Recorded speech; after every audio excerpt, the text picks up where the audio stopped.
തണുപ്പുള്ള സമയത്ത് നമ്മൾ ഡോഗ്സ് എഴുന്നേക്കാൻ ബുദ്ധിമുട്ട് കാണിക്കുകയും എഴുന്നേറ്റതിന് ശേഷം നടക്കുമ്പോൾ ഒരു കാല് മുടന്നി നടക്കുന്നത് നല്ല പെയിൻ ഒക്കെ നമുക്ക് ഫീൽ ചെയ്യാറുണ്ട്.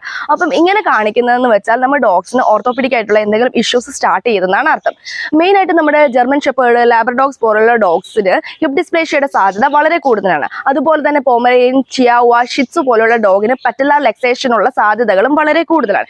ഇതൊക്കെ റിസോൾവ് ചെയ്യാൻ വേണ്ടി നമുക്ക് ശ്രദ്ധിക്കേണ്ട കാര്യം എന്ന് വെച്ചാൽ മെയിൻ ആയിട്ട് അവരുടെ ഡയറ്റ് പ്രോപ്പർ ആയിട്ടുള്ള വൈറ്റമിൻ D3 അടങ്ങിയ ഫുഡ് കൊടുക്കുക, നല്ല രീതിയിലുള്ള പ്രോട്ടീൻ ആയിട്ടുള്ള ഫുഡ് കൊടുക്കുന്നത് വഴി ഈ പ്രോബ്ലംസിന് നമുക്ക് ഒരു പരിധി വരെ സോൾവ് ചെയ്യാൻ സാധിക്കുന്നതാണ്. ഇനി നമ്മുടെ ഡോഗ്സിന് ഏജ് കൂടുതലാണെന്നുണ്ടെങ്കിൽ അവർക്ക് ജോയിന്റിന് സംബന്ധമായിട്ടുള്ള എന്തെങ്കിലും ഫ്ലൂയിഡ് കുറയുന്നത് വഴിയൊക്കെ പെയിൻ കൂടാനുള്ള കാര്യങ്ങളൊക്കെ ഉണ്ട്. അപ്പം നിങ്ങൾ അവർക്ക് വേണ്ട ജോയിന്റ് സപ്ലിമെന്റ്സ് കൊടുക്കുക, പ്രോപ്പർ ആയിട്ടുള്ള എക്സസൈസ് കൊടുക്കുക, നെയിൽ ട്രിമ്മിംഗ് ഒക്കെ പ്രോപ്പർ ആയിട്ട് ചെയ്തതിന് ശേഷം അവർക്ക് വേണ്ടത്ര സപ്ലിമെന്റ്സ് എല്ലാം കൊടുത്തു കഴിഞ്ഞാൽ ഈ പ്രോബ്ലത്തെ നമുക്ക് ഒരു പരിധി വരെ സോൾവ് ചെയ്യാൻ സാധിക്കുന്നതാണ്. ഇൻ കേസ് നമ്മുടെ ഡോഗ്സിന് പെയിൻ ഒക്കെ ഉണ്ടെന്ന് നമുക്ക് തോന്നുവാണെങ്കിൽ ഒരു ഡോക്ടറിനെ ഇമീഡിയറ്റ് ആയിട്ട് കൺസൾട്ട് ചെയ്ത് ട്രീറ്റ്മെന്റ് ചെയ്യുക.